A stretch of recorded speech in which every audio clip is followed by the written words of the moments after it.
नमस्कार दोस्तों, स्वागत है आपका हमारे YouTube channel voice for humanity पर। और आज आप जैसे जानते ही हैं, आज बहुत हर्ष का दिन है। आज हमारे पूर्व प्रधानमंत्री स्वर्गीय श्री लाल बहादुर शास्त्री जी की जयंती है। तो आइए आज हम उनके जीवन पर कुछ प्रकाश डालते हैं। उन्होंने हमारे देश के लिए जो भी किया, आइए आज उन पर चर्चा शुरू करते हैं। तो जैसा दोस्तों आप जानते हैं, 2 अक्टूबर 1904 को श्री लाल बहादुर शास्त्री जी का जन्म हुआ था। मुगल सराय, जो कि वाराणसी के पास, वाराणसी ज़िले में ही लगता है, एक कायस्थ परिवार में श्री लाल बहादुर शास्त्री जी का जन्म हुआ था, जो कि हमारे आगे चलकर द्वितीय प्रधानमंत्री भारत के बने थे।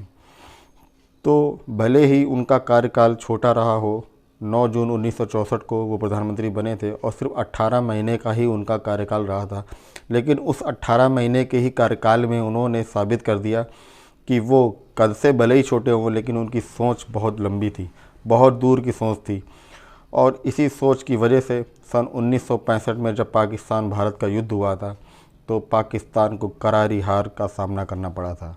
जी हाँ दोस्तों, भारत की सेना लाहौर तक घुस गई थी और लाहौर तक भारत की सेना ने उसके आगे तक कब्जा कर लिया था।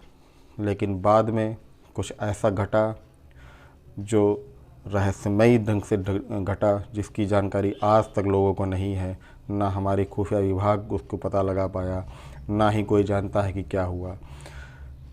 जब भारत और पाकिस्तान का युद्ध चल रहा था, तो उन्होंने नारा दिया था, मरो नहीं मारो। और उन्होंने बहुत आक्रामक तरीके से भारतीय सेना का नेतृत्व करते हुए पाकिस्तान के अंदर तक अपनी सेना घुसा दी थी और लगभग लाहौर तक तो भारत सेना घुस गई थी टैंक के साथ। फिर पाकिस्तान के प्रधानमंत्री अयूब खान ने भारत के सामने गिड़गिड़ाए और युद्ध विराम की, कृपया युद्ध विराम कर दें। तो उसके बाद जो आज का कजाकिस्तान है, जो कि अब तो पहले ये सोवियत संघ में था, लेकिन अब अलग देश हो गया है, तो उसकी राजधानी ताशकंद में एक समझौता हुआ था। उस समझौते में अयूब खान और लाल बहादुर शास्त्री के बीच युद्ध विराम पर सहमति बन गई थी। लेकिन उसी रात 11 जनवरी 1966 को उनकी मृत्यु हो गई।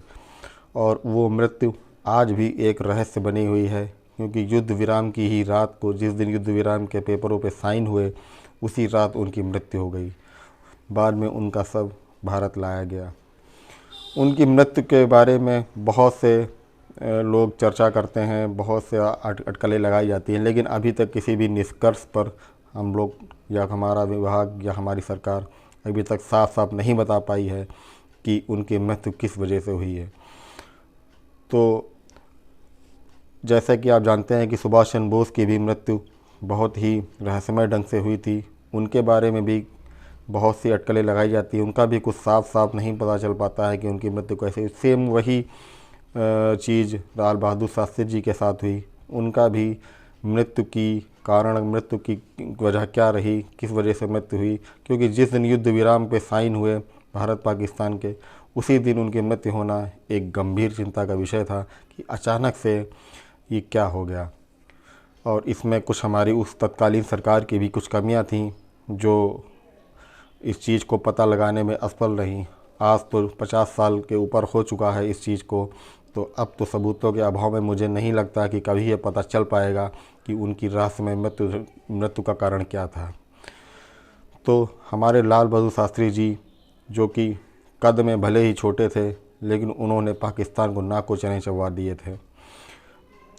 पाकिस्तान गिड़गिड़ाने लगा था और वो थर थर काँप रहा था। पाकिस्तान की हालत ये थी कि जनरल अयूब खान को तीसरे देश में जाकर ये कहना पड़ा कि कृपया भारत से कहिए कि युद्ध विराम कर दे, वरना हमारा देश ख़त्म हो जाएगा। तो ये एक अच्छे लीडर की क्वालिटी होती है कि अगर दूसरा देश कहता है कि युद्ध विराम कर दो, तो युद्ध विराम स्वीकृत कर लिया जाता है, क्योंकि भारत का हमेशा ही ये कभी किसी देश की भूमि पर कब्जा ना करने का विकल्प रहा है। तो जैसा कि लाल बहादुर शास्त्री का जीवन परिचय में हमें यही पता चलता है कि वो, जैसे कि हम लोग आपस में कहते हैं कि छेड़ो तो छेड़ेंगे नहीं, तो वही वाली हाल था उनका कि अगर छेड़ोगे तो छोड़ेंगे नहीं। लाल बहादुर शास्त्री जी ने अच्छा खासा सबक पाकिस्तान को सिखाया था, लेकिन बाद में जो कब्जा की गई ज़मीन, जो कि लाहौर तक भारत के टैंक और सेना पहुंच चुकी थी, वापस पाकिस्तान को कर दिए गए।